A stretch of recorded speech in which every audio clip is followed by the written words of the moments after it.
Good time of day to all of you, my friends, here on the Internet Chess Club. This is Grandmaster Yermolinsky, and welcome back.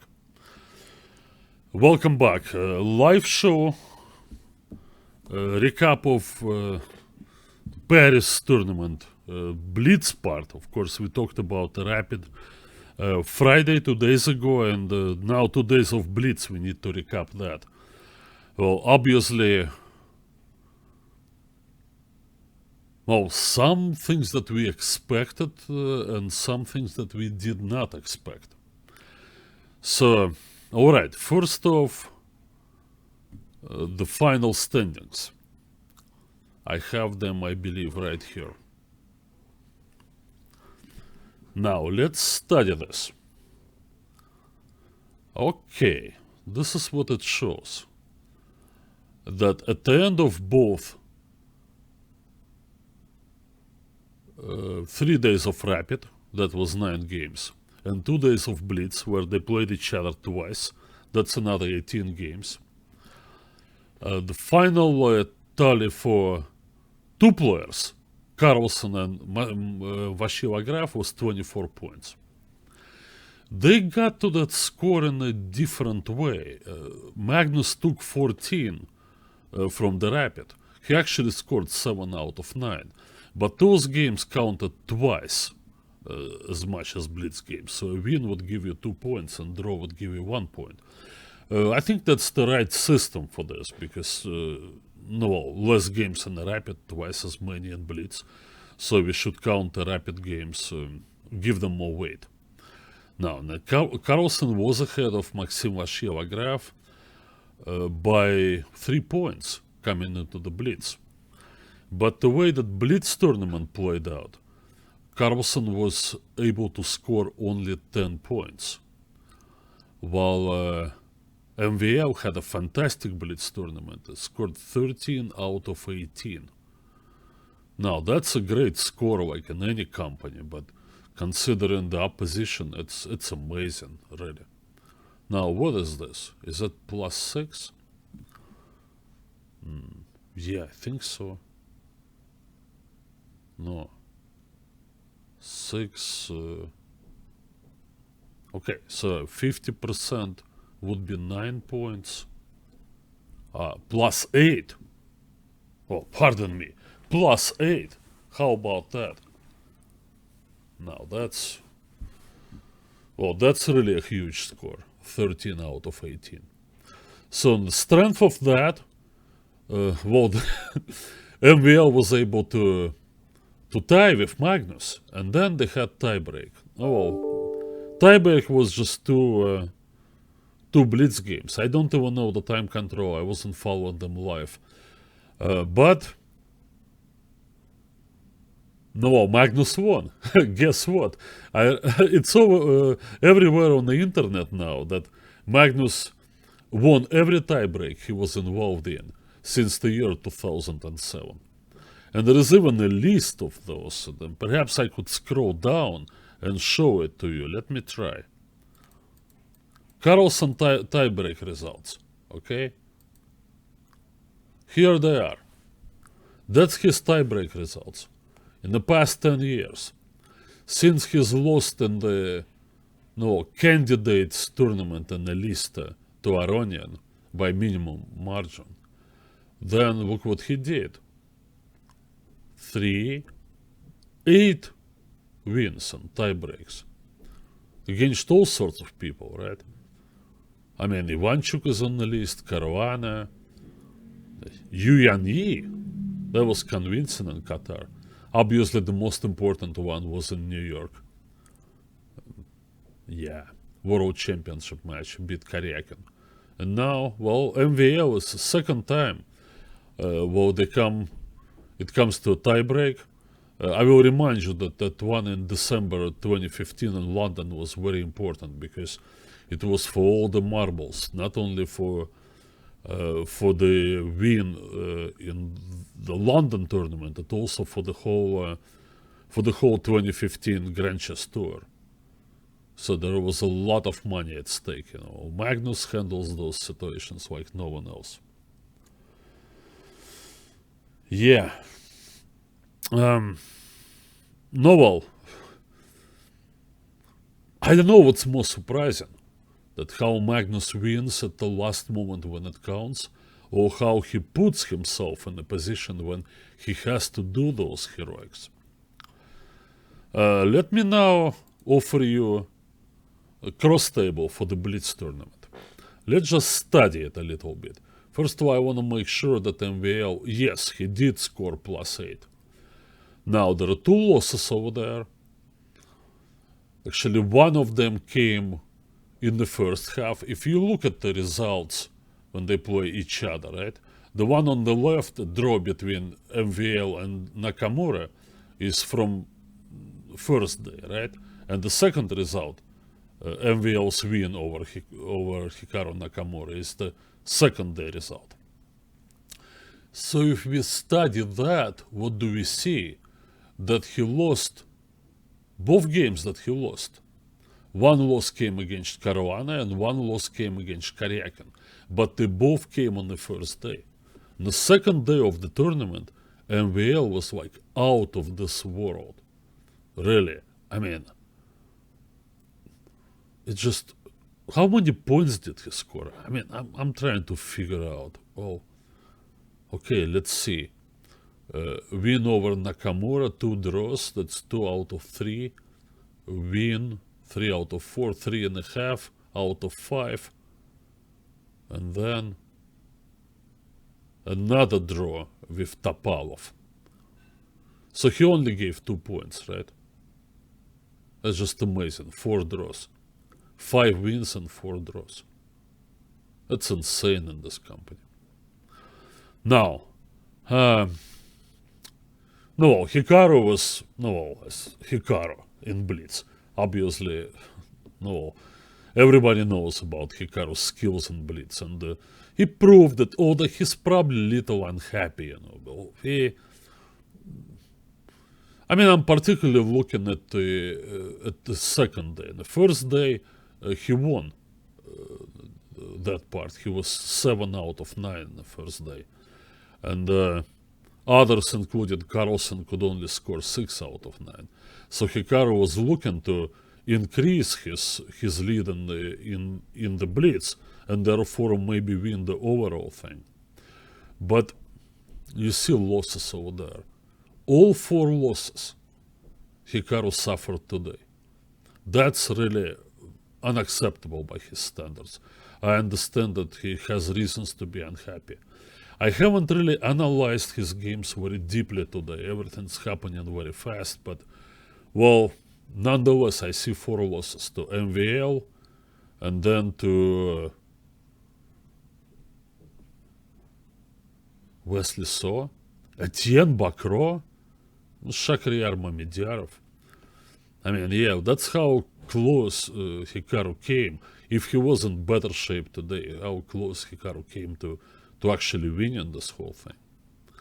Now, the next guy, we're very happy to see over there is Fabiano Caruana, because honestly, I was really worried about Caruana. Well, I know that Rapid is not his favorite time control, but nonetheless, his score was simply atrocious in the Rapid. You know that he made 3 draws and lost 6 games? It's just beyond, absolutely beyond any plausibility. It's beyond belief. Well, it's too good a player. Well, it's Fabiano Caruana, for crying out loud. Nothing worked for him in the Rapid. I think what helped him to recover, and he played well in the Blitz part both days. So he scored 6 points in the first day and 5. Obviously, there are losses here, but there is also a lot of wins. So even the second day, on both days, he was in a plus score. What helped Caruana to turn the corner is that he, because of the shorter time control in the Blitz, he simply let his game flow. He wasn't overthinking. He wasn't trying to calculate in every position. That's what doomed in Rapid. Because he was getting the positions, but he was getting tired and so low on time that he just couldn't avoid blunders.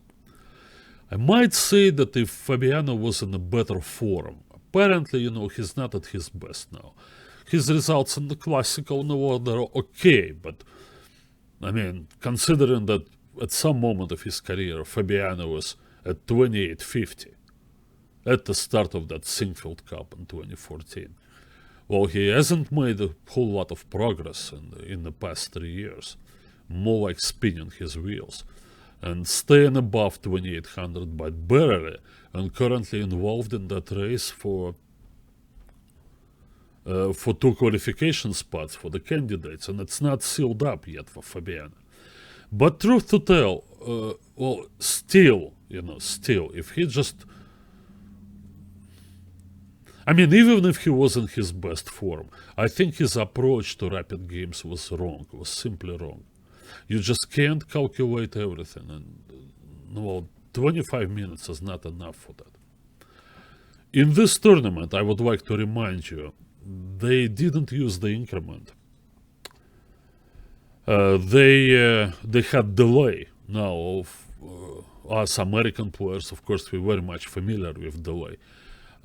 They call it Bronstein clock in Europe, or maybe whatever. Point is, that's just a grace period, right? The opponent makes a move, presses the clock, and it doesn't start running. First it's countdown, certain number of seconds, be it whatever, in the rapid it was all of 10 seconds. That's actually a lot of time. But the bad thing is that unlike in the increment, say you have an obvious move and you play it in 1 second, then you gain 9 seconds to your clock. And this is not the case here. So if you let your clock run down to mere seconds and you sit at 10 seconds, then at the very best you will have 20 seconds for any given move. And if this thing lasts too long, then inevitably your attention will waver at some moment, and then you'll miss something. It's really just a death knell. But when it came to Blitz, Fabiano let his game flow, and surprisingly, that's his opponents who started making mistakes. At the start of the Blitz tournament yesterday, Fabiano had a couple of lost positions. I think he was absolutely lost against Karyakin. That I remember for sure. I think he was also lost against Vasheva Graf. But he won both games, and then confidence started coming back a little. And while his result is nothing special, from a point of view of overwhelming performance, but it's a great recovery, and I think Fabiano is ready to give it another shot in Belgium, in Leuven, where the same tournament, same format will begin Wednesday. Well, simply playing too many tournaments, that is true. That is true, The workload now is tremendous.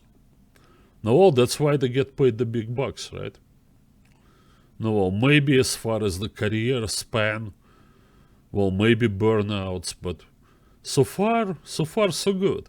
There is quite a bit of up and downs there, and we've seen, of course, Caruana in number 2, we've seen Aronian, and we've seen Nakamura over 2800, and Anish Giri, and they drop down, but they also come back. Aronian's back.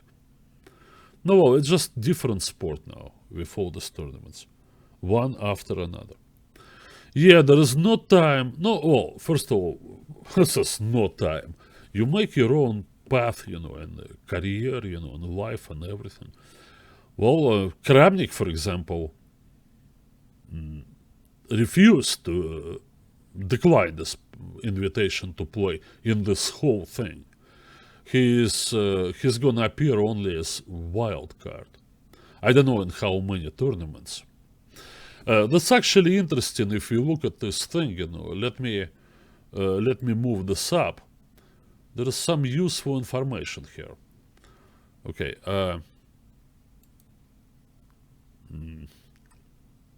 No, I cannot do this. just a little bit. Just show back row line as well. Now, this is where we stand, and look at the asterisks, guys.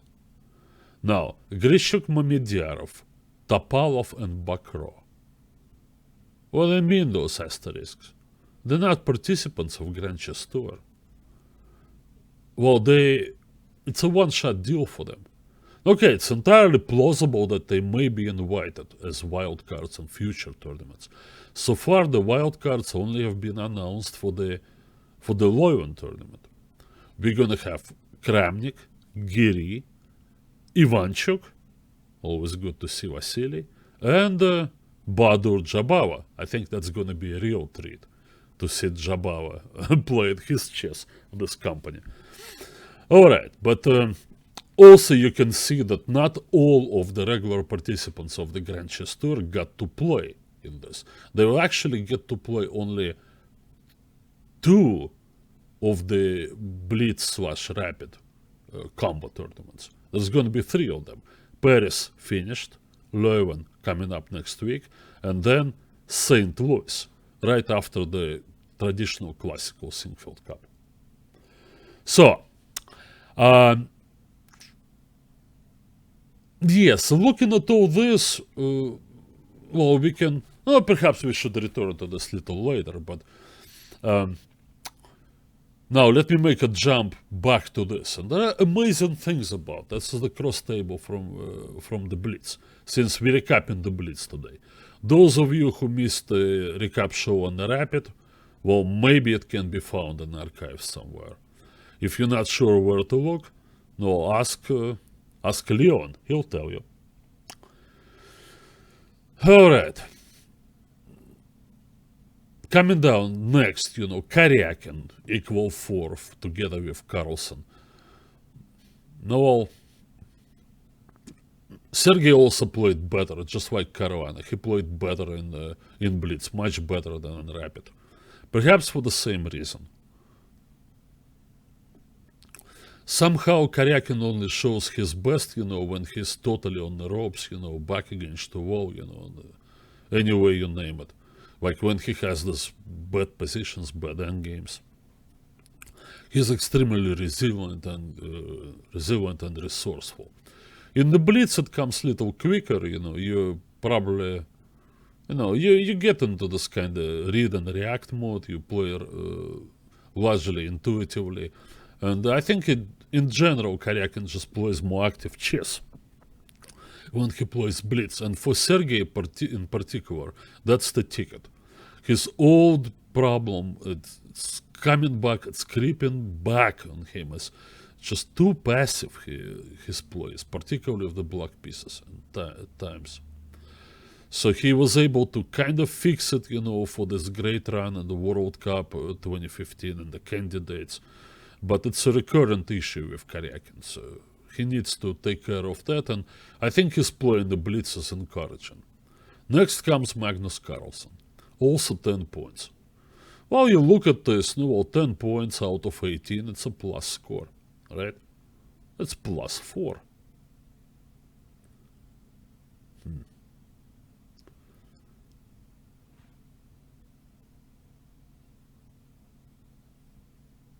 Pardon me, it's plus 2. It's only plus 2. Well,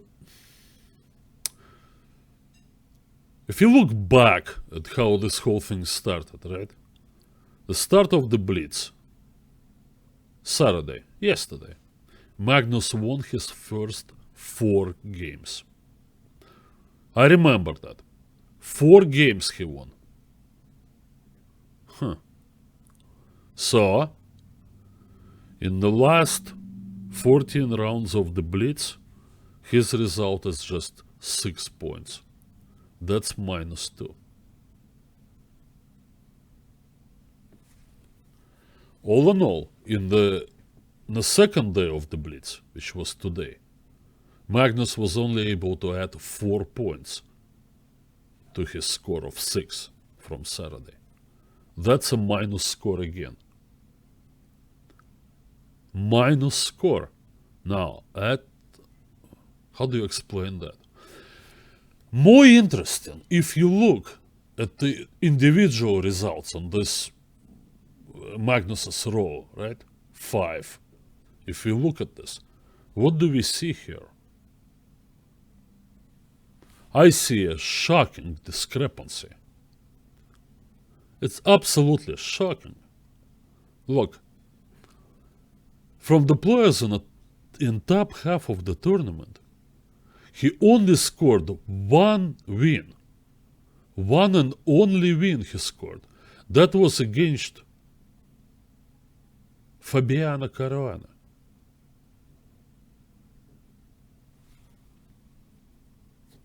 Right?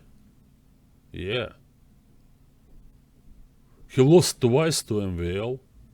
He lost his mini matches to Nakamura, to Karyakin, and to Grishuk. Now, we continue kind of mentally scrolling down to the right, and now we see a whole bunch of wins. Magnus completely swept the bottom of the field. Topalov, So, and Bakro. Okay, Wesley So is a separate story, and maybe we'll talk about this today if we have time. But I mean, objectively speaking, Bakro is not a bad player, but it's little over his head now to play in this company, and, any kind of time control. Veselin Topalov, I mean, I don't think he was ever a really great blitz player. He was more or less okay in the rapid, but nowhere near the class of Kramnik and Anand. When they played those Intel Grand Prix things, when Kasparov was there, mid-1990s, I don't know if you recall that. Obviously, Kasparov, Kramnik, and Anand, they were jockeying, for top places. I don't recall Topalov ever making it to the finals of that thing. He was seeded, because of his high rating. He never had to play any qualifiers. But that's how it is. And at this stage of his career, you see he's not a professional player, as he said many times. He's enjoying his sort of retirement from professional chess competition, only plays for fun, and it's just hard for him to withstand, this kind of long tournament. So Carlson, that's where he got his points. Okay, cut it off, right? If you eliminate these guys, Topalov, So, and Bakro, if you eliminate them, granted, some other competitors also scored. Like if you look at MVL, he only gave 1 draw to the bottom 3 players.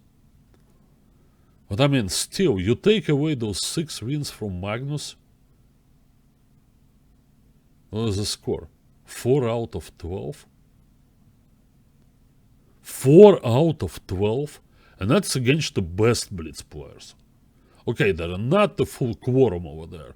There are some guys that, perhaps could also provide competition, the wild cards, and other players from the regular participants like Aronian that didn't get a chance to play yet, and so who else is there? Anand? Okay, at least Aronian for sure would be there.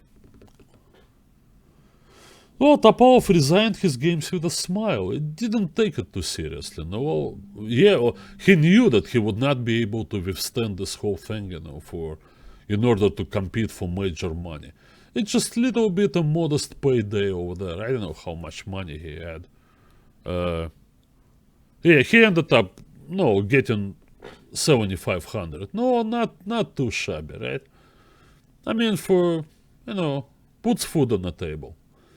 And just to kind of catch up on old times, I don't know. Maybe Topalov, I'm sure he's good enough for an occasional tournament. I think he can put it together. For occasional games, of course, he's good for. But now different priorities in life. So anyway, Carlsen played slow. Every game he was He was low on time. Okay, perhaps I should start showing you some games. Alright. When did this whole thing start? Okay, I'm just gonna talk about today mainly. There are a lot of games, and I will tell you only one thing. And after those 4 wins at the start of the tournament yesterday, Magnus also hit a snag. It wasn't as bad as today. Today was a total disaster. But those middle rounds, and I'm thinking, why is that middle rounds? That was a stretch where he scored. He lost to Grishuk in a rather ridiculous way by overstepping time limit, and in a long endgame he tried to win. It was a draw objectively on the board. And after that he went on to lose one more game. He lost to MV11, made a draw with Koryak, and then lost to Vashev Agraf. So there was a bad stretch.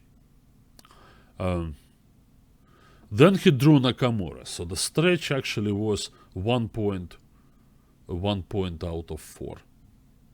Then thankfully, he hit greener pastures again. Because in the end, he got to play Wesley So. So I don't know, is that the middle of the tournament, or maybe it's the strength of the opposition? Now that is really alarming in my opinion, because, well, Magnus for many years was undoubtedly the best player in the world. World champion, just undisputed, there was nothing to debate. Rating gap, of some moments, 60, 70 points he always kept. Winning majority of tournaments. I think all other guys combined, I don't know, maybe they could equal Magnus's haul, but at best.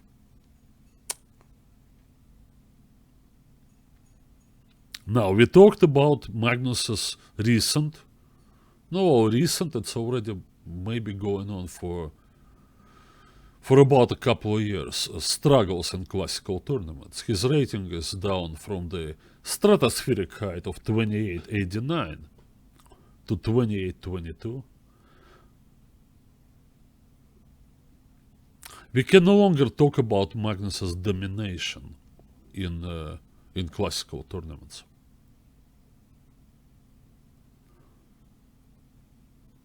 Best among equals, as Botvinnik put it when he was talking about himself, answering the inevitable questions. How come you barely defend your world championship title? Maybe coming to tie the world championship match at 12-12, or sometimes losing and winning the return match. Botvinnik said, I'm not a dominating player. I'm just one among equals. Is Magnus like this now? No, we'll wait a little bit. There are gonna be some tournaments later this year, obviously Sinquefield Cup and London Classic. That's the last leg of the Grand Chess Tour. We will see about that. I personally do not see Carlsen ever rebounding to 28.89. Well, unless, everybody follows him there, I believe that Magnus is kind of ceiling playing against this kind of competition that he's facing in every tournament is about 60 points above the average. And if the average rating in the tournament's probably going to be somewhere around maybe 27.90, then 28.50 I can see. Magnus can gain 28 points. But I just don't see him scoring more. No, well, what I based it on, that simple math, right? If the gap between your rating difference, whatever, is 70 points, then your projected result is 60%. 60% out of 9 plus 2. Okay, it's not going to be every tournament +2. Some of them going to be +3, which will probably win that tournament. Some of them going to be +1, stuff like this. That's what Magnus, I hope, is still good for. He has to prove it, by the way. Now, this kind of parity, it's good for us spectators. No, I mean, sometimes it's artificially created. Well, think of the effect that salary cap, has on professional leagues in the United States. Well, that's what it's for. Revenue share and all that. Yeah. Okay, we'll wait and see. All right. Magnus started his campaign today 1 point ahead of Hikaru Nakamura in the combined score. Obviously, he did not have peace of mind.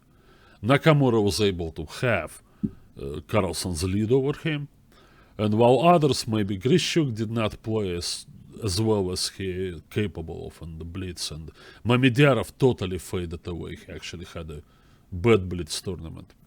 Although they're both very strong Blitz players. Maybe the fact that they're both just accidental visitors over there, because they not participating in Novaro Granches tour. So in the end, Grishuk came away with 15 grand, Mamedyanov with 12 and a half. Okay, it's a sort of a payday, but that's about it.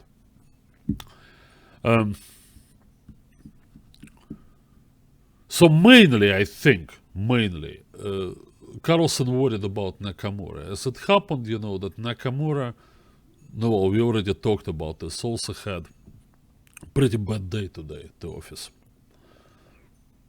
Magnus started today's campaign with a wild game against Fabiano Caruana. Absolutely could have gone either way. Well, ended up, that Carlsen blundered last. The game basically, deteriorated into this endless time trouble, because I mentioned already, you don't gain any time. When the position was still very much unclear.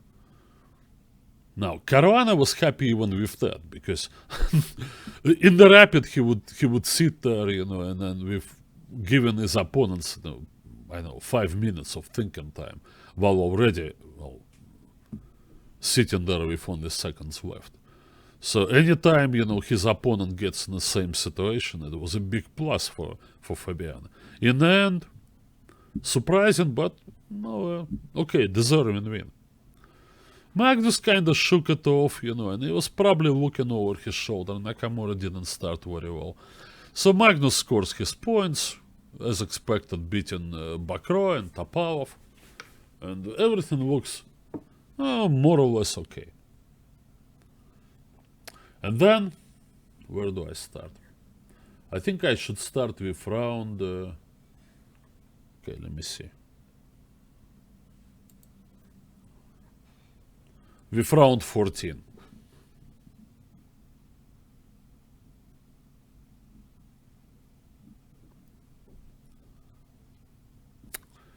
So he plays black against Grishuk. Now, Grishuk actually had an interesting approach to this tournament. I think Alexander realized that he's simply been kind of out of practice playing these guys. He did practice, obviously. He played two FIDE Grand Prix tournaments trying to qualify for the candidates, and he's still not out of this, although he has some catching up to do, because Mamedyanov and Dingliren are currently ahead. But it's been a long time since Grishuk faced these guys. No, he had his moments rather. And what was that series? I think that was it wasn't the last one. It was the 2015, right? Yeah, where he played all these tournaments, but then he dropped a lot of rating points. And actually he's on a sort of a rebound now, because he was at around 2740. Fell off the cliff. So coming to this tournament, Grishuk decided to play solidly, particularly against the strongest players, and Magnus is the strongest.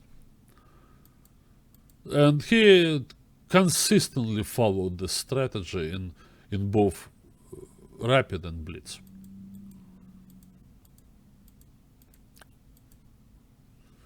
Well, I don't think that he expected Magnus to go for the Botvinnik variation anyway. And here, knight d2. So avoiding all sharp lines with c takes d5, and now they're gonna get the kind of position. Now the bishop suddenly comes under attack, right? Known since the games between Alyoshin and Capablanca. Nothing really special. Sort of a Catalan structure. Black is having a little bit of a problem liberating this bishop from d7.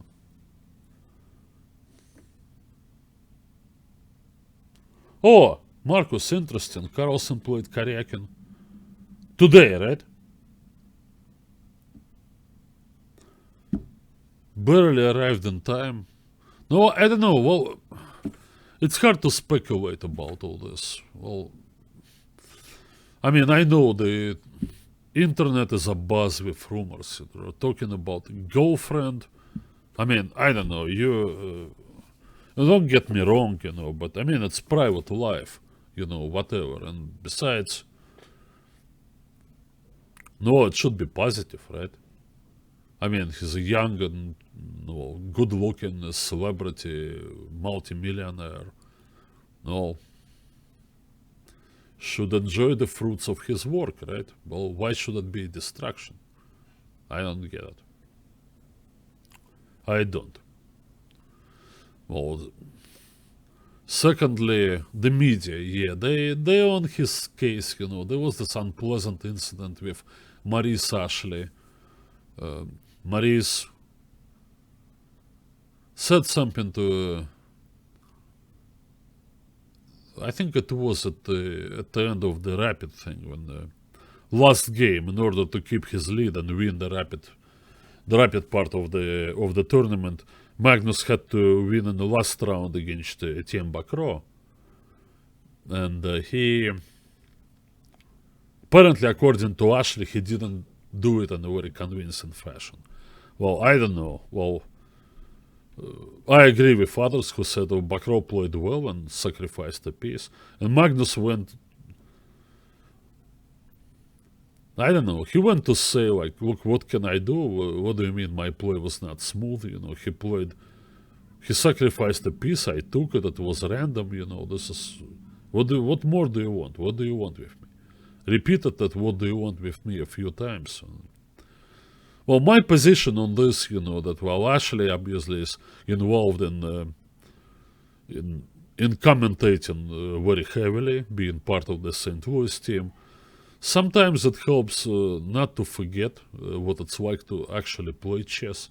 And I checked only a handful of tournaments Maurice played in the past 10 years, maybe 5 or 6.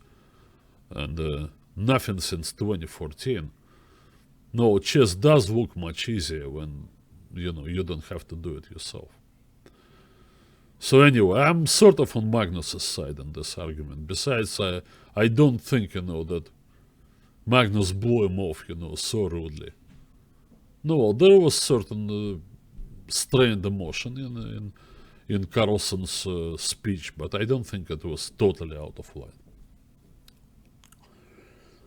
Yes, that's the Cambridge Springs, the old Alyoshin Capablanca. So anyway, Magnus handles this position usually without much problems. Well, he's not a big-time theoretician, has never been one, so he utilizes this practical approach. So as long as there's nothing really major going on, like some threats to my king, and well, I'll equalize and I'll outplay my opponents. That's been his strategy throughout his whole career, and it worked very many times. There were times, people, that the only way Magnus could lose a game was just, he was mainly losing to some unknown people, right? Like, he plays tournaments, dominates all the best players, the Kramnik, Anand, whatever, Aronin. Doesn't win every time, but almost never loses. Then comes like Chess Olympiad, and then he loses to Ivan Sharic. And people said, well, it's just Magnus forgot how to play against these guys. Or maybe... No, at least, but what I mean to say is, like, it would take something extraordinary from Magnus to lose, right? Some kind of either blunder or, I don't know, or just not paying attention. He would never used to lose in positions like this.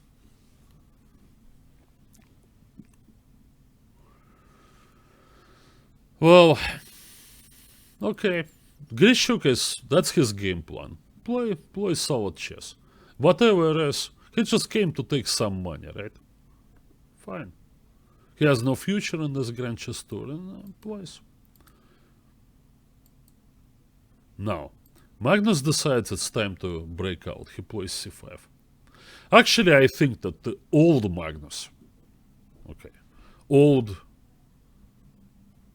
Magnus before his recent struggles, would have probably gone e5. Well, it's not like e5 is necessarily better than c5, but it keeps position unbalanced and gives black sort of a chance, like in the future to play for the bishop pair with the pawn majority on the queen side. c5 to me seems more like a move to just equalize the game and basically just make a draw. Somewhat out of character. But maybe Magnus was just trying to be practical, right? He was still in a good position, despite that loss to Caruana in the opening game of today. He was still points and miles away. He sensed, that MVL was playing well. MVL was rolling through, but Magnus figured, no, I have this cushion, I have to play carefully. The problem is that already some miscalculations started, not rather miscalculations, omissions if you wish. Missing moves for the opponent, missing ideas, started creeping into Magnus's play. Like in this position, so he needs to take this pawn back, but you don't want to take it right away because of the pins, right? This move looks good. Actually, on c6, this pawn is not going to survive for long. You bring the queen to b6, and then you take on c6 next move. Equal, drawish.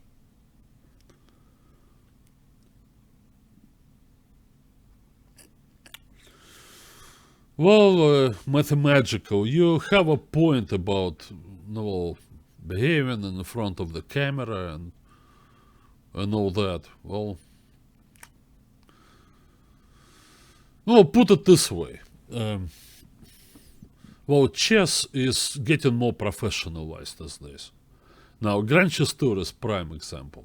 Obviously, that's pretty much guaranteed money. Well, you win more or you win less, but the proportion is like the better players still come away with more. Magnus won it all around. It's 100,000 for the all-around win. Overall, I meant to say win. Not to mention that what you pick up from individual tournaments. Obviously, in a scheme of millions of dollars that some professional athletes get paid. Lower tier players, right, I mentioned already. Grishuk shows up, 15 grand. Not a bad trip, so no. Go back to your place in Moscow, prepare for your next Grand Prix tournament or for the World Cup, that'll pay the bills. Now, so that's that part, I understand it, but yet, first of all, it's not the kind of money over there that you could impose a lot of things on these guys.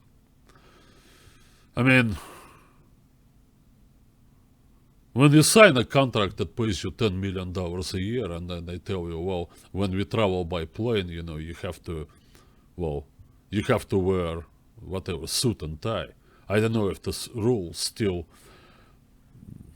in the books, you know, for some professional ball players, but at least it used to be like this. No, right, but that's like $10 million. No. Speaking with the media, all right, so every once in a while, this guy or that guy in athletes makes us, no, some slip of the tongue or whatever, loses his cool. Okay, that gets penalized, right? Fines. Yeah. Okay, so well, that I understand that part, but chess is not quite there yet. So chess players are simply not conditioned to this kind of thing. Anyway, no, well, one problem I see that suppose you know this question, if the same questions that Ashley asked Carlson would be asked some random person, you know, like I don't know, some girl, you know, like from Norwegian television. No, well, that's okay, you know. She knows nothing about chess, you know, and Carlson would look at this, okay, well, shrug it off. Probably give some non-committal answer and just, you know, to smooth it over and move on. But the question came from a chess commentator. No, well, it's the question was rather not a question, but more of a statement. So a statement that, oh, you're not playing well, comes from a chess guy, you know. No, well, that's a little different. That's a little different. I don't know if you catch my drift over there. So this wasn't played. Instead, Magnus goes kinda game plan. So he thought, alright, fine, I'm gonna trade these bishops, not to worry about my passive bishop, and then I'm winning back the pawn on c5. Here is what he missed. Multiple attacks on c5. Trade here. I almost wonder, you know, like, would he miss the same thing if his pawn was still back on h7? And then resign immediately because of the loss of the queen? I'm guilty of the same thing. I had a game years ago against Gregory Kaidanov. Important game. I was leading the US Championship then. And I calculated one line when I was getting a good position and missed exactly that thing. So I had to reconsider on the fly. I didn't let this happen on the board and struggled down a pawn or two, and eventually I lost that game that almost cost me US Championship.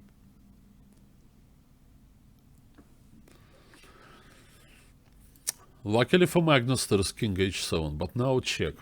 He's in trouble. Well, I looked at g6. I don't know if it would change a whole lot. Probably would make Black's life maybe a little easier in the queen endgame because his king would be better covered. On the other hand, there is this possibility. I think Magnus didn't like consequences of this. You take now, then he picks off this, and then that. Queen endgames are only about two things. Number one, passed pawns. If your passed pawn is advanced far enough, you don't care if you're 5 pawns down. He's gonna have to give perpetual check. Because there is no strategy of giving, like it's employed commonly in minor piece endgames and also in some rook endgames, of giving up your piece for that pawn and playing with king and pawns against the opponent's piece. The opponent's piece would be the queen. You cannot be successful against the queen.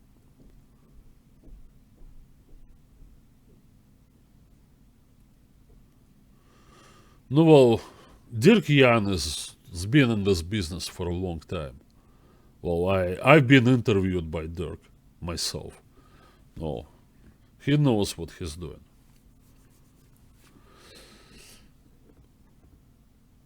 The second thing we always pay attention to is the safety of the king, because when queen can give checks and hit things with double attack, the powers of the queen increase dramatically. The white queen now, by definition, is better than black queen, because of bad position of the black king. This endgame would be impossible to save. What else is there? No, well, there is this.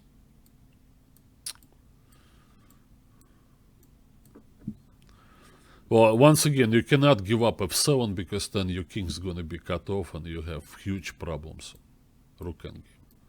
Now we got this. Is that a win or is that a draw? One of those what they call borderline. The fact that there is 4 pawns each on the king side helps white. Magnus did not fancy trying to save this one. I think this is why he played f5. But already problems. He's got problems.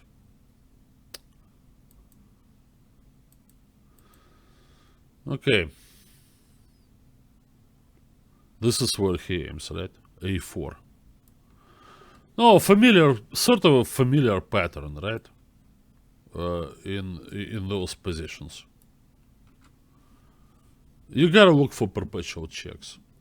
Now, with the king taking place of that fianchetted bishop, you need that diagonal. Oh, Grishuk played well. Stopped queen e4. Now, when this will be answered with that. Now, like, regardless, no matter what, if you guys listen to me, every Russian schoolboy knows. Put your queen on a8 on the next move.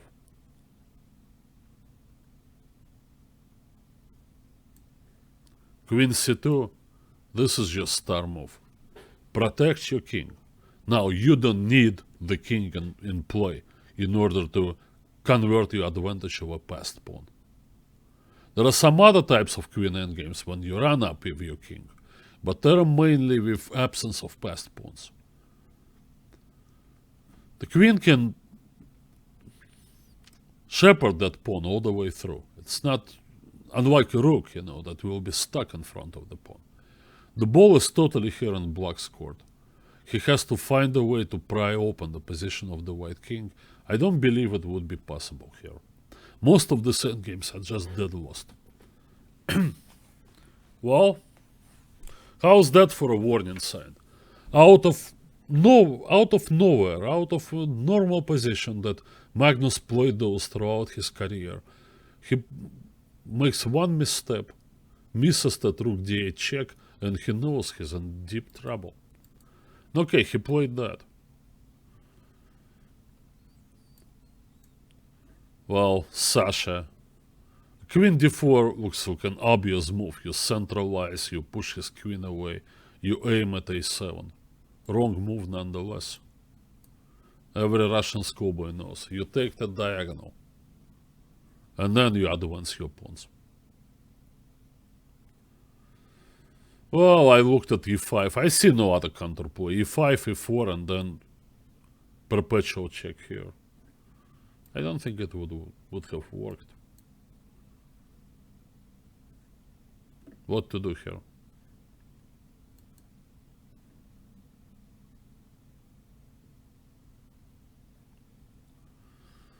Queen d1 maybe. And problem is that on this move, white can always hit the f5 pawn. That would be painful. You can't protect it. I mean, g6 obviously gives up the house. Everything's gonna be lost. I think white is winning. So Grishuk played queen d4, and after queen a6, good move, aiming for that diagonal. Now black is much closer to a draw. Now, I wouldn't blame Magnus for making a slight error in this position, where he still stands worse. He played queen c4, that was unnecessary. Actually, probably blundered queen c5, but that's total time trouble. They played on this 3-second increment, probably with not increment, 3-second delay, with hardly any time to spare. Well, Grishuk here gave perpetual check. I guess he just didn't want to lose this game. Kinda returning the favor to Magnus for losing on time. Well, truth to tell, you know this situation. There's no perpetual here. You have one check, f2 is protected. You have another, no more checks. White's creeping up on you with b5 and b6, etc.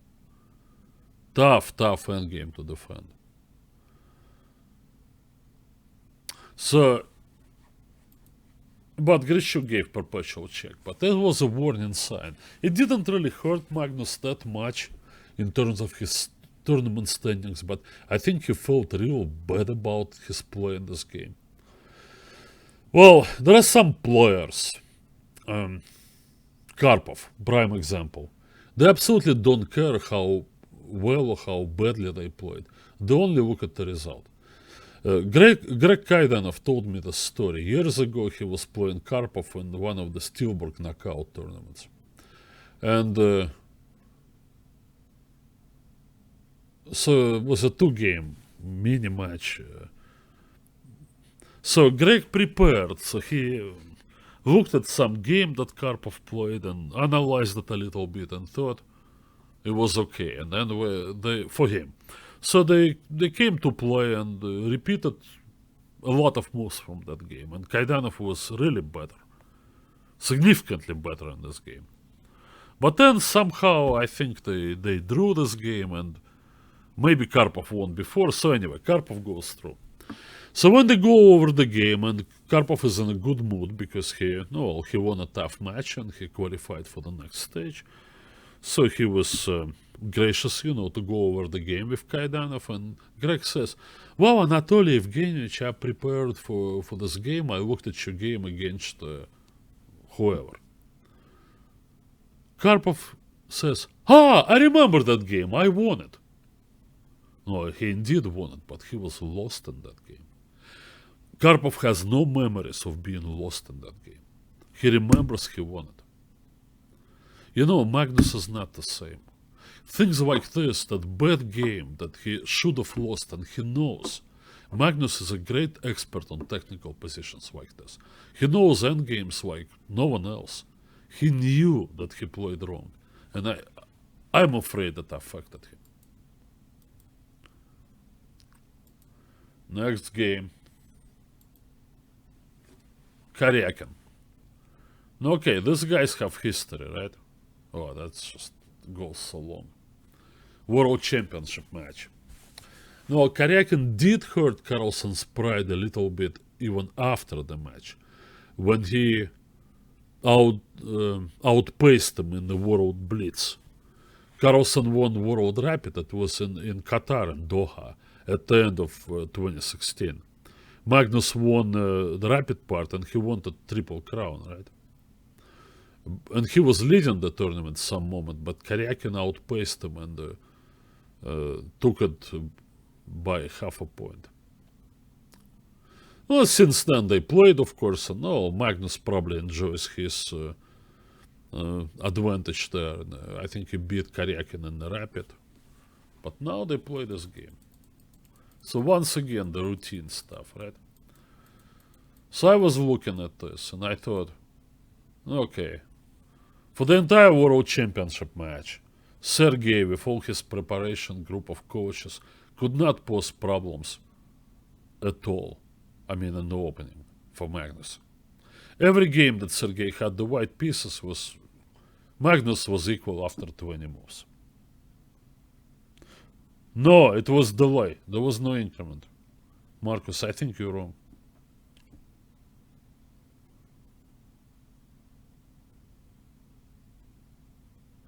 No, that's because how the clock jumps.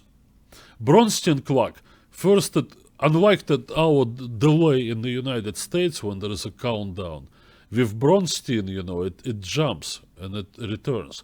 First it kind of runs down and then it returns. It's not increment. It always returns. Say you started this thing with 11 seconds, and as long as you play your moves in under the allocated 3 seconds, it will run down to like from 11 to 9, and then it will jump back to 11, but it's no increment. It will never go over 11. I've seen this clock. I know how it works. As a matter of fact, I have digital clock that can be set for this Bronstein mode.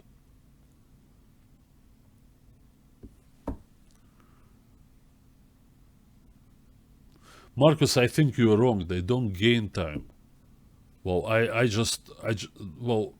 As far as I know, it only seems they gain time. They don't gain time. If you get into this thing, you know, when you had 11 seconds, as I said, that's all you're ever gonna have. Maybe less, but never more. No, oh yeah, high pitch, the same thing. They don't get higher number. I didn't have time to watch these videos. I was just following games. I had too many games to analyze, sorry, so I didn't see it myself. Anyway, so I was thinking like, okay, so this was their major battleground, and Carlsen played it against Tanan. He's simply the best player in the world when it comes to this pawn structure. If they played thematic tournaments, only this structure, from this position, or maybe a little earlier, I think Magnus would be a 2900 player in Classical.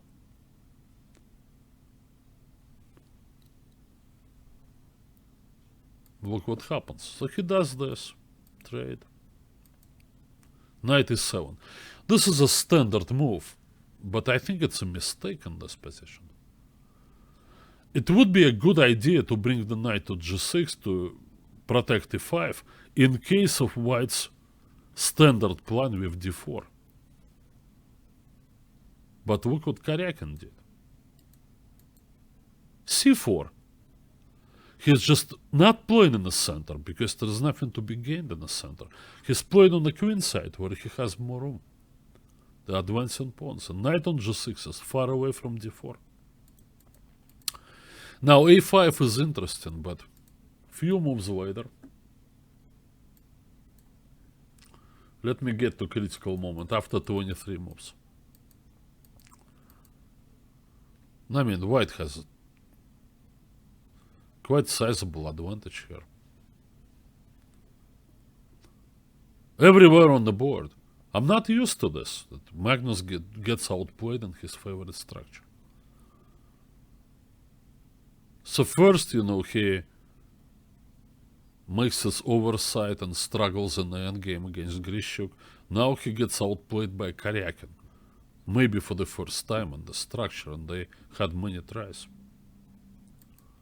He does this. Queen d2.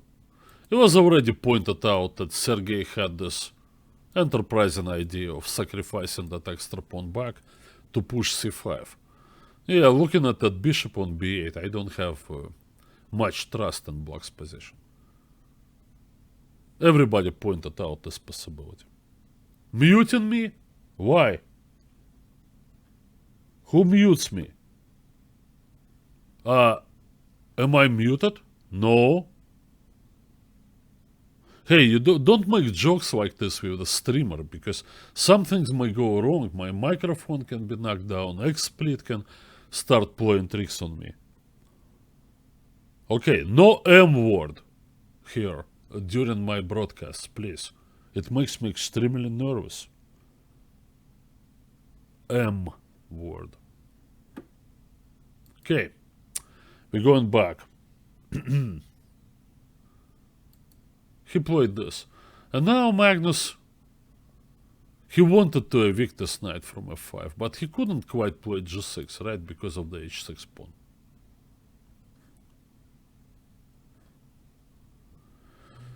So he did what? He played h5. No, in some close structures it's a standard move. But now classical reaction, strike in the center. And look at this.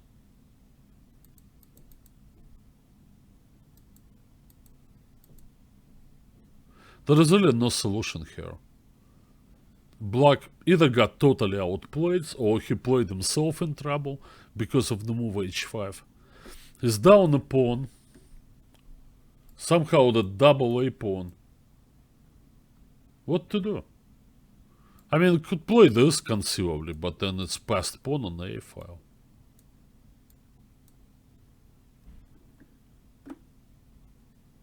There. Taking on e4 and losing c7 is not a good idea. How good is this? Not good at all. White has large advantage. Adjusted his pieces for 10 seconds. His clock was already running.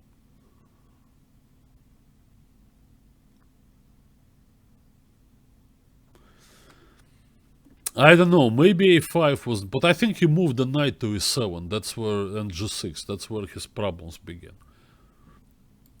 I mean, I'm just surprised how easily he got outplayed here. And then, no, well, it would be a final, not final. You can never do the final nail. Not with Magnus Carlsen, but at least he didn't blunder the rook h8, right? I was anticipating with horror that he would play rook c5 and get mated in 3 moves.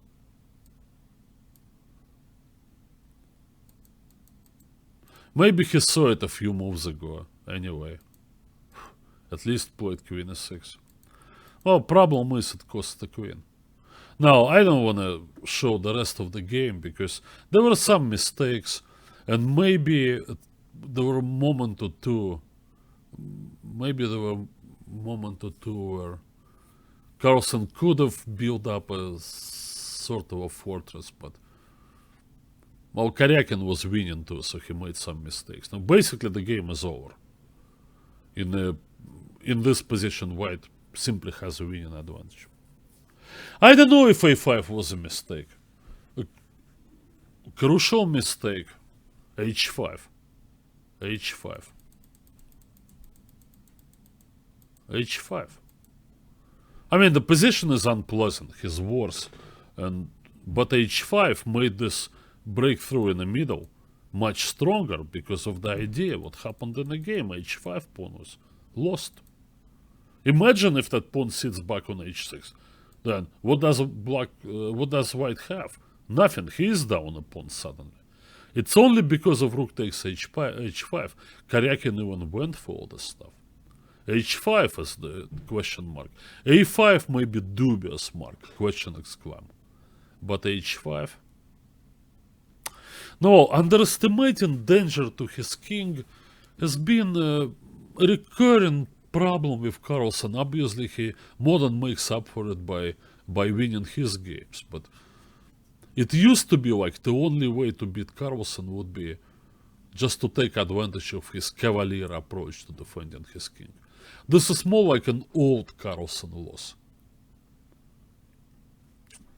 No, well. Okay. You know what happened after this? Round what it was? 15, right? Round 15. Suddenly it wasn't Nakamura, it was Maxim Vashkeva-Graf who was given chase. Nakamura was also in the mix, but it was MVL who was the closest. Just 1 point separating them. And they face each other.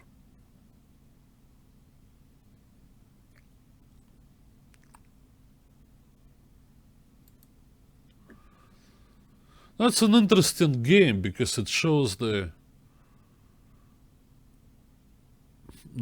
platitude, right? The chess is a mental game. No, well, it certainly is. I mean, nothing really unusual. I don't like this line for black. I don't think they should be wasting time on h6, but okay. Anyway. So Magnus does his maneuvering, which he does very well. Brings his knight to e3, controls d5. I thought it was little old-fashioned years ago. I played similar way myself in some games and with White. And then I remember when I wrote my book, Road to Chess Improvement, I even made a small chapter when I criticized my plan, saying that it's just not a d5 square alone. But anyway, now look, Magnus is playing it. I think the difference here is that he can attack on the queen side. This was all good. Hang on a second, I need to get this game. My analysis, I need to see my analysis.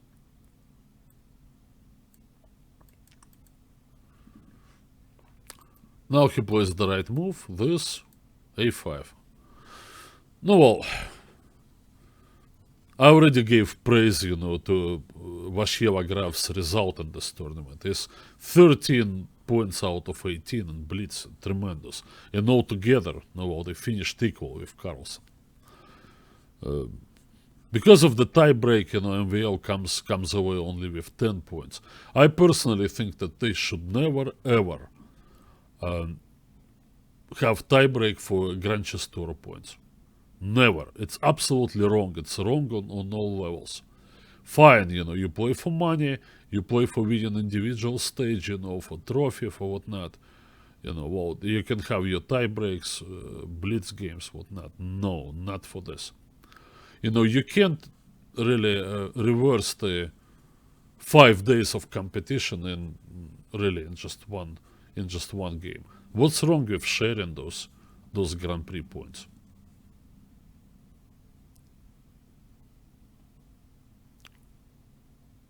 I don't quite understand why they felt it was necessary. Anyway, in the end, I'll quickly switch to this. It's Magnus who takes home 12 points, not the full 13. That would only be if he won the event outright. But still, versus 10 by Vasheva Graf. Well, it can be very costly. Once again, it's entirely possible that when it's all said and done after the London tournament, they could be separated by those 2 points. And then Magnus would get 100,000 for the winning the overall tour, and MVL, whatever, second prize, 75. It could be, there was already some money at stake, you know, they shared the money. Look at this. They shared the money, but not the Grand Tour points. I find this bizarre. Particularly with Kasparov in full control. In Kasparov's time, it was inconceivable that an outcome of a long competition could be decided in 1 or 2 blitz games. I don't know.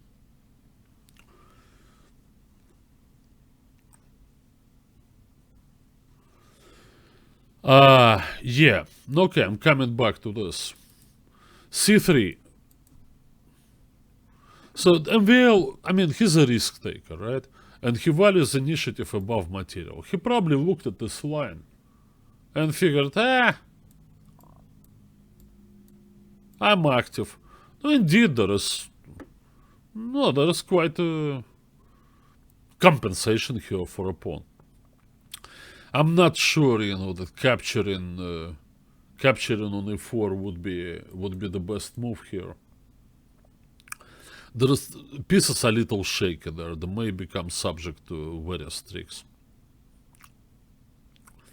I'm a little unhappy with the pawn on h6. It may be lost later after you castle. Who knows, that knight may jump away and then bishop this. So anyway, but I mean, MVL was okay with this position.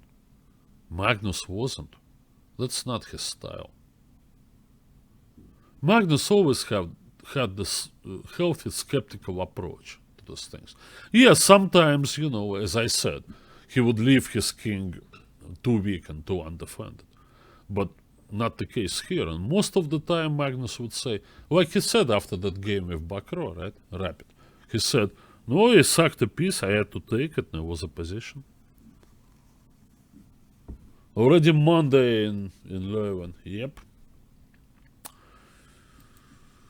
Anyway, he didn't go for this. Instead, he goes...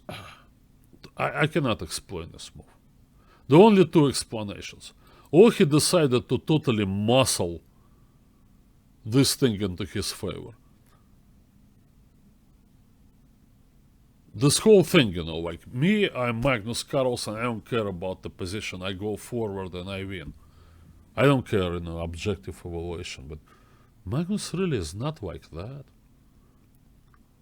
Very speculative, very questionable piece sacrifice. Is it possible that he blundered b3 or forgot that he never moved the bishop from c1?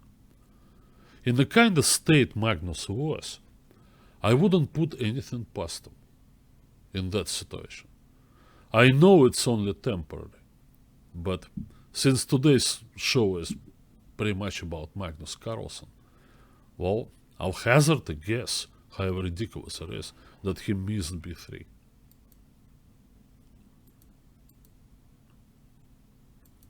That's a typical MVL.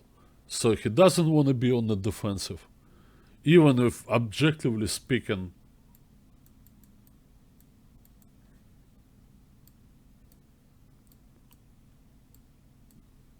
how can this be good for white?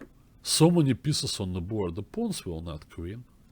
There is gonna be some blockade on b6, right? Black has pretty decent pressure against d4.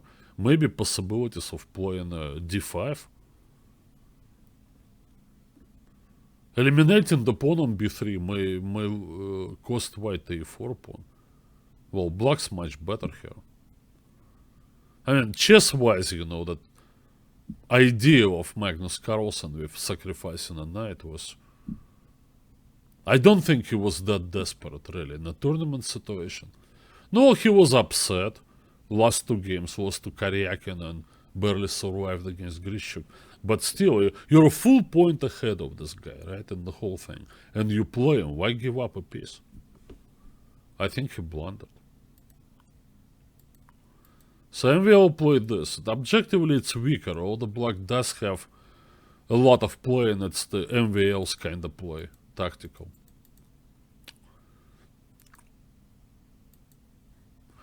Well, black's best move was queen a6. I analyzed this position.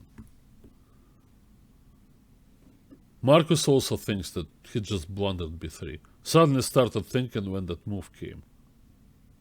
Phew. Blunder in b3. No, well, nobody is immune to blunders. When you play 27 games in 5 days against some of the world's best players, pretty much, almost all of them, that pressure mounts, it's cumulative, and Magnus is not immune to that. So MVL could have played this move. No, in the endgame, he would lose c2, but it's a Sicilian endgame with pressure against d4. Actually, some advantage to black, but probably not a whole lot. This was way too ambitious, and now it's Maxim's turn to blunder. He missed that move, now on the bishop, nothing to do but sack the queen. No, actually this position is not 100% clear. Somehow, some way, black keeps everything protected, there are no double attacks. No, Magnus gets the h6 pawn. Now this was probably the only move. On bishop takes a3 that some people recommended. Carlsen had this prepared. Now he simply wants to move the bishop back and then give some decisive check. The best you can do with the queen, when you up a queen for whatever pieces, be it two rooks or one combo or another, you gotta aim for the king. That's what the queen does best. So from that point of view, this line is very good for white and unacceptable for black. And we all play it better. He does this. Still, I mean, I don't know. Some technical word, but we believe in Magnus, right? It's like Magnus and technical work. We always say, all right, but it's Magnus, it's in the bag. Oh, it's quite a few slip-ups here. Already, white didn't play it the best way, moving the queen back and forth, and it gets more difficult for him. Maybe h4 was the most practical move, or even h3, but time was running out. This pin doesn't do much. White cannot even win a pawn. This e4 is protected this way.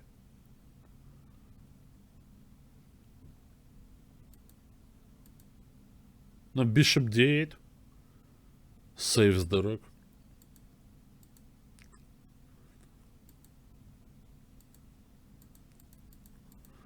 Now already white's advantage is largely gone, and I think MVO didn't have to play this move. He could have just put his rook on d8. I mean, this pawn... But I guess he had the idea of forcing the white queen to blockade. It didn't quite work out. Magnus was able to get his king to d1. It's still a draw though. Point is that if white moves that queen anywhere, then all it takes is just one check, right? Knight there, queen a7, e3, black wins. It's a shaky blockade with the king, right, guys? Objectively should have repeated with queen c3. Well, why didn't he repeat? Neither one of them had a whole lot of time.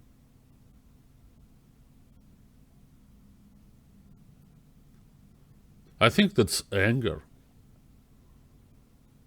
He really wanted, to win this game, to remove any doubt, to restore order in his kingdom. Objectively speaking, the move queen f4 is not a bad move, but it doesn't do anything. I wonder what would have happened if MVL simply went rook d3. Right? So he has the same threat. You push. Yes. Threatening e2. This. You check me. I play f6. White resigns, right?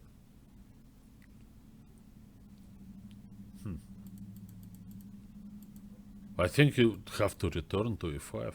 Forget before. Maybe this is how the game would have ended. But Maxim is like totally single-minded in this, So he didn't care, if he's gonna finish the second or third and fourth in this.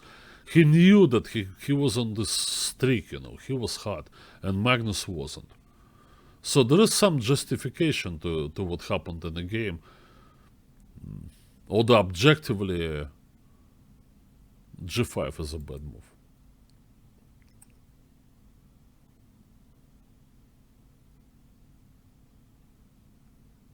No, knight g4 is going the wrong direction. And white can just keep this pawn protected and then launches his b pawn.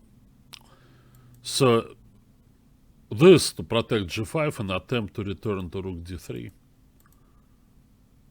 Pin. Yeah.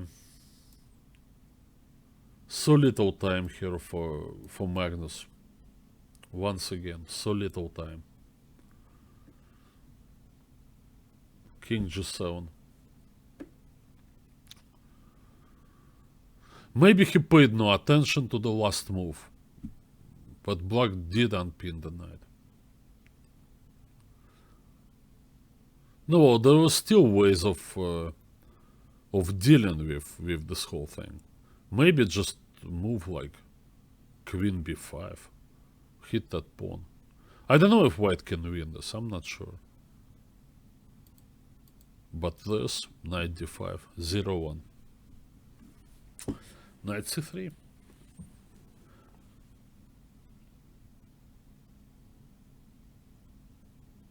Well, when it rains, it pours.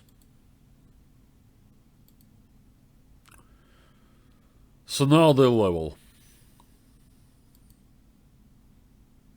And the next round, the penultimate round, round 17. Magnus plays Hikaru Nakamura. Hikaru was not that far back. Well, Hikaru was fighting for his own position. No, he knew it would be impossible for him to win this tournament, but get as many Grand Chess Tour points as possible, and he ended up getting 8, finishing in 3rd place, plus 20 grand. Oh, he had a lot to fight for. The history between these two is well publicized. Magnus won, I don't know what, more than 10 games, 15, something like this, with some draws. But finally, Hikaru was able to win. Hikaru was very modest about this. And but I think either because of that win or simply because of the sheer number of games they played each other, I don't think that Hikaru has fear of Magnus anymore. I mean, to me, fear is what are we afraid of? Things that we cannot explain. And things that we can rationalize, we're usually not so much afraid of. They played already so many times. Okay. And he plays like Grishuk style, kind of. Okay. Not much is happening here. Kind of no known structure. Looks dead equal, right? All bishops were traded. Now they trade in this way. But somehow, because of the combination of his newfound confidence against Carlsen and the understanding that Carlsen is shaken up and really, well, Hikaru invited some fight here because of the unbalanced pawn structure. Carlsen has problems staying sharp. He achieved everything he could. Such a young age, hard to find purpose. No, yeah. It's like becoming a multi-millionaire and, young age. Zuckerberg. Does Zuckerberg has purpose in life? Something grander. Kasparov found himself in his dreams, political dreams. To become, whatever, president of Russia, dictator of the world. Carlsen just doesn't think about it. Some people, they simply find, I don't know, simple things, but obviously it's too early for Magnus, maybe. I don't know. Well, it's an interesting issue you raise. But how does one motivate himself to go further? I don't know. Maybe that's what it is. To me, it's interesting how his opponents sense it. There is no fear of Carlsen, and that's half the job done. Now Magnus, who's a good player, of course, no worse, no inferior to anyone, but he has to prove it against people that no longer willing to self-destruct.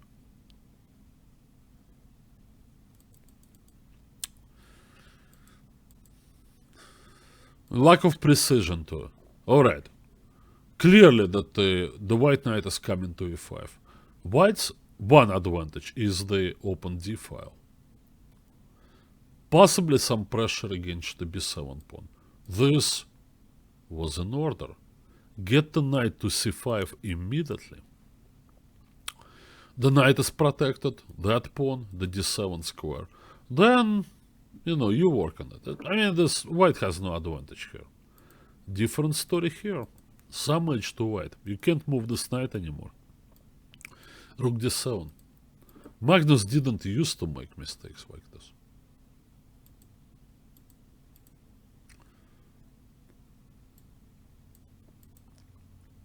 Objectively speaking, here Hikaru made an inaccuracy. He should have played that move. Because the knight cannot move. Rook d7 will be decisive. And after this, put the queen behind the rook. We've seen this already, right?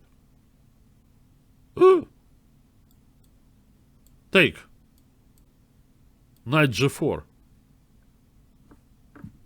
Wins. Take. Queen d8. Okay, we can always do king and pawn endgame, upper pawn. And white is not in a hurry to go there. Yeah, if he played rook d6, clear advantage to white. So second time after the Grisha game, Magnus gets outplayed in, no, not simple, but no, relatively quieter positions. Plus, he loses battle to Karyakin in his favorite structure of e4, e5, and gets totally lost and disoriented in when a game with Vasheva Graf. And it happens one game after another. I think Carlsen really likes chess and pretty sure he'll go on playing for quite a while. Hard to find incentive to work as hard as 5-6 years ago, when he wasn't a world champion. Well, yeah, hard work is one part, you know. The hard work is, no, there are two things in the term hard work. One of them is work, which is, no, good, says, why, work. Another one is hard, because, no, chess is this magical, mysterious thing, you know, that doesn't necessarily reward your hard work. It rewards, I don't know, some kind of balance, some kind of tranquility, some kind of right mental state. I mean, clearly, you know, like no mental state, no kind of meditation or any kind of exercise will help you if you don't know chess basics. But suppose you know everything about chess that there is to know, then it didn't seem to me that Carlsen got where he was and still is through hard work. I think there would be dominion. If I came to Magnus as a, you know, next guy after Maurice Ashley and said, Magnus, you know, you worked so hard, you know, like, I mean, we always known you as the hardest worker, you know, like, are you still doing this? It would be ridiculous. Even worse, I guess, than Ashley's statement. I don't think so. I think the natural one, that's what Kasparov was saying. Magnus, you gotta work on openings. Magnus, you gotta do this. And said, piss off, old man. I know what I want in chess. All right. Well, it's just a thing, you know, that there are always two to tango, right? When the opponents, you win, and the win is contagious, and then, you know, you sense it, and they sense it. You have the psychological advantage. But it doesn't last forever. They adjusted, because they would adjust. Maybe in some ways Magnus is even at a loss what to do. How do I play chess now? And more he thinks about this. Classical games, right? Preparation before the game. The worse he performs.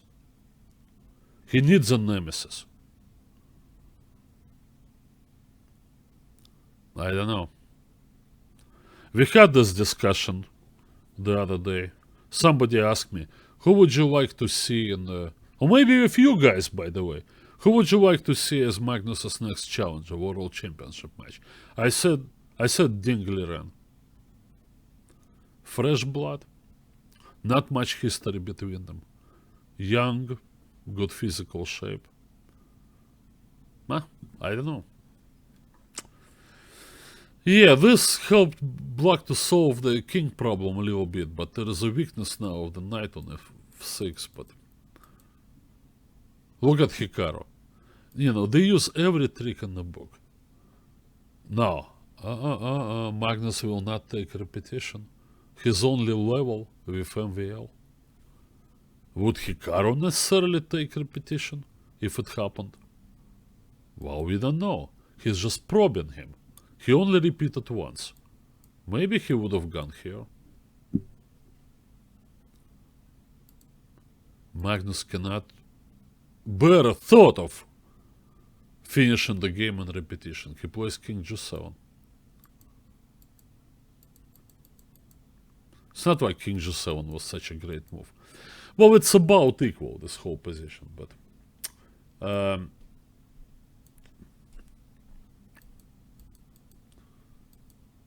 and Magnus gets low on time again. Hikaru was also low on time, but, you know, I think Hikaru, well, he's the best chess psychologist now, if you think. I think he, through combination of careful study of his opponents, because he played them before, obviously, and more than once, and also his ability to morph into a different player, different openings, different style of play, depending on the situation. Well, I think Nakamura is the best, and it's a guessing game, of course. Sometimes he can be wrong. Even Nakamura can be wrong. But in this game,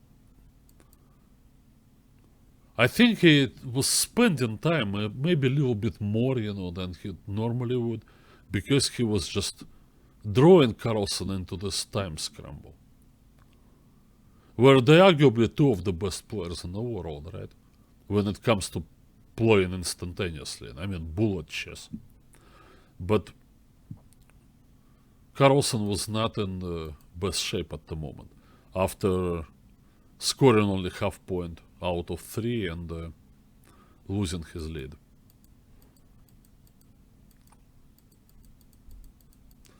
All this was kinda reasonable, but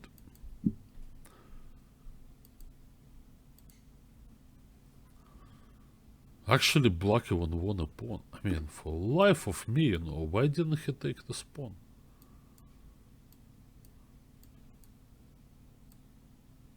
Okay, probably White will make a draw here.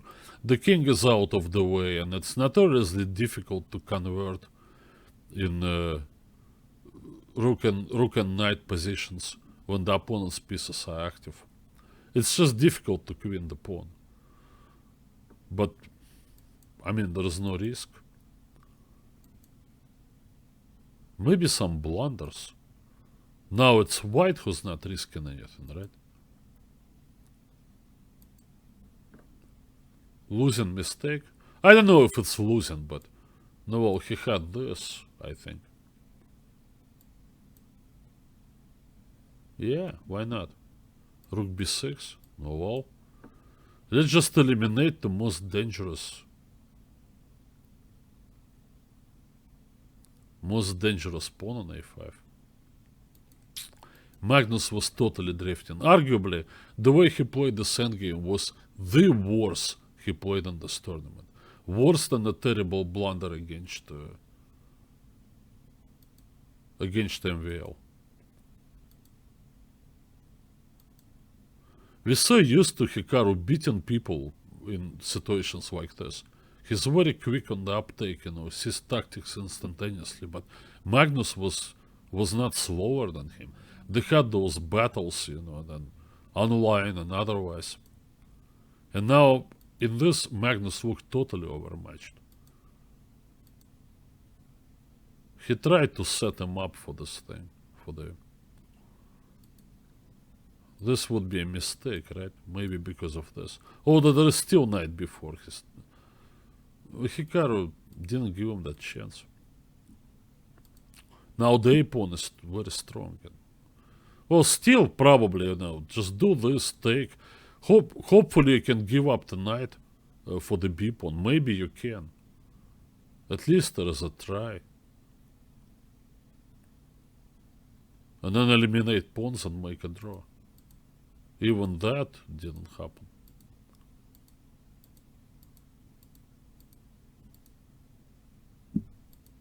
Oh, very unconvincing performance by Magnus Carlsen in this game. Absolutely didn't do anything in the endgame. Got totally outplayed. Resigned here.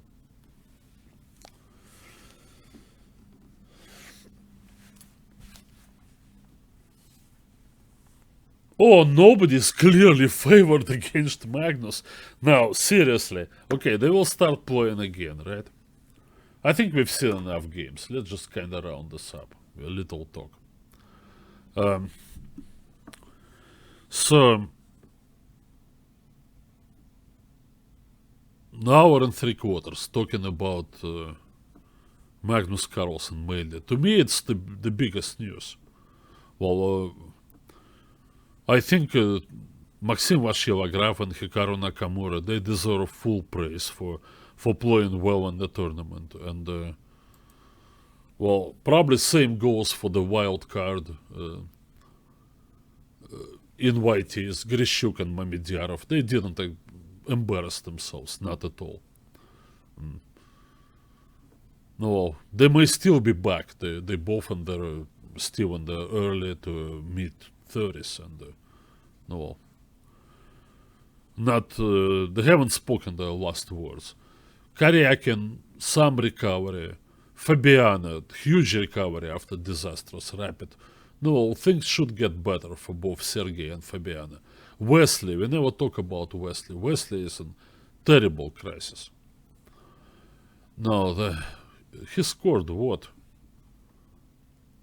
In the Blitz. What did he score?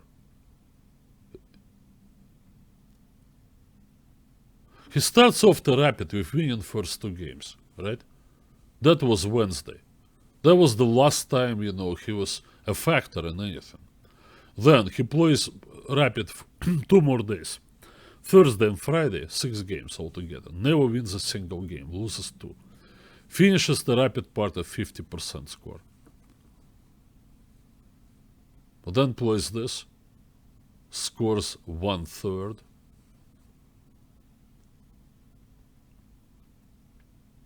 Only 1 win over Nakamura. Now, I haven't checked that game.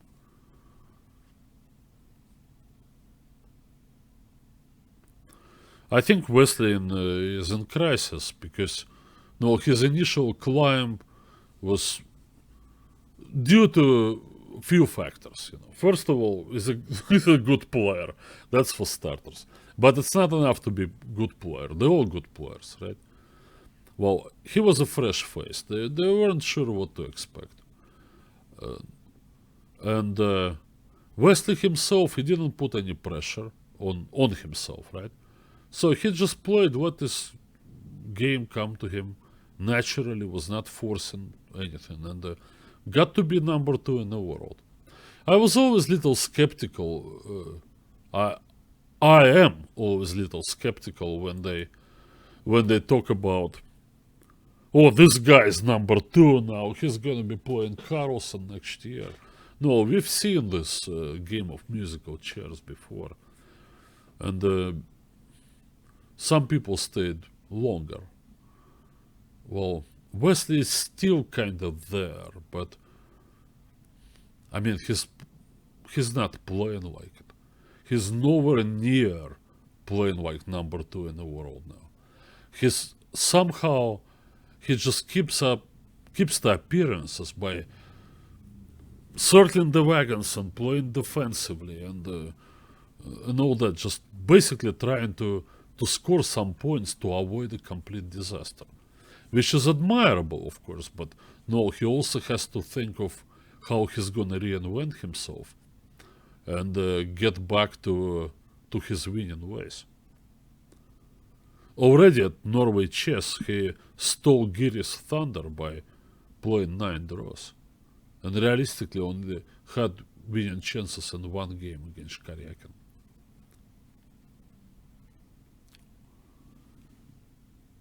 Field adjusted to his style.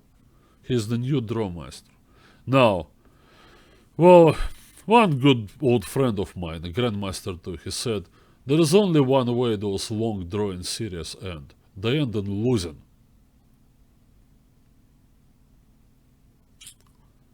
Well, pretty harsh. Yeah, anyway.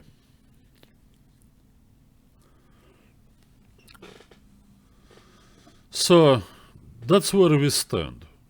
Now, is Fabiano Caruana totally out of Grand Chess Tour because of his low point haul from this tournament? Only 3 points. 9 behind Magnus. Well, I'm actually not sure, Well, I need to read the tour regulations to even see if I know that every player will play 4 events. I mean, among the main list players. 9 people. 9. Once without the asterisk, right? Now, will the results of all four tournaments they play be taken into their final account, or they can drop one bad result? A lot depends on it, right? Well, I will wait a little bit, you know. Fabiano, things change very quickly. Well, Fabiano may be on the rebound, but I think that he's probably not gonna do too well this year, because his main concern is to get into the candidates, and he's in a precarious position. He was second after Wesley, but now Kramnik gained points, you know, and now Kramnik is there. They have to calculate this average rating, take all the rating lists, 12 rating lists into account for this year, 2017. Now Aronian is there, and okay, but I don't know, there is some kind of... I think Fabiano will start looking over his shoulder a little bit, because one thing he certainly doesn't want to do is to miss the candidates. Counting on that wild card thing, you know, you cannot count on it at all. Kramnik counted on it before the last tournament. It was in Moscow, and they invited Aronian instead of him. So Wesley, no, well, I think Wesley's crisis is very deep, and besides... No, anyway, I don't know. I don't think that he will be in contention. Karyakin, I also kind of doubt. Although Sergey is... no, who knows, you know. At some moment he has to do the same work he did 2 years ago. Summer of 2015. Sharpen his openings, play differently, you know. He's much better in that way. No, 7 points. No, quite a mountain to climb. We're skipping Grishuk and Mamedyarov. No, I have 3 guys. As far as Nakamura's 8 points versus Carlson's 12, I don't think it's... I mean, it's a gap, but not decisive. Anyway, so we come into future. So what's ahead? Leuven tournament. It's already day after tomorrow, right? No, not the same people. There are gonna be some replacements. But some people repeat, but all wildcards are gonna be different. So I have a question for you. Among the wildcards, people who are not part of the entire Grand Chess Tour, Kramnik, Giri, Ivanchuk, and Jabava. Do you think they have any chance to finish in top 3 and kind of upset the apple cart? Who's your personal favorite to do so among the wild cards? Repeat: Kramnik, Giri, Ivanchuk, Jabava. That's the last question for today, and then we wrap it up, people.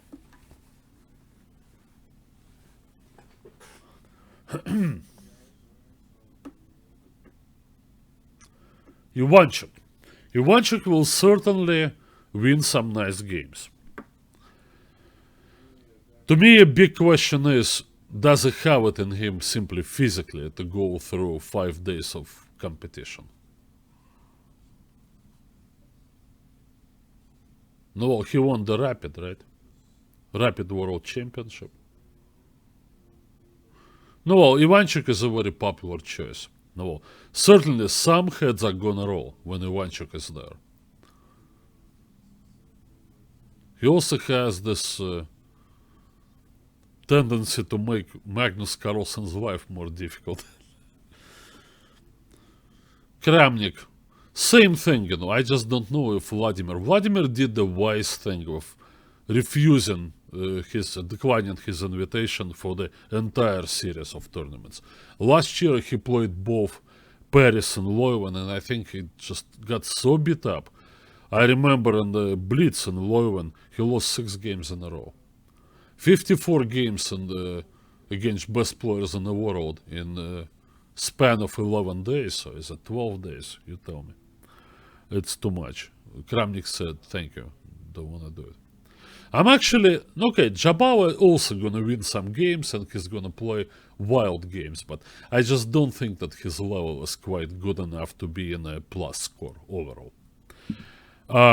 Giri, I don't know. I think Giri is undergoing some transformation, and while Anish has been not so good on Blitz, no, well, who knows? I think if he can do well in the Rapid. Anyway, I think he can score. He can have a plus score in the Rapid. May not be enough though to finish in top 3. Anyway, alright guys, so thank you for your attention. Not such a long wait. And remember the schedule. Next time we meet Friday for the Rapid recap from Leuven. And then Sunday again, which is gonna be July already. Is that gonna be July 3rd?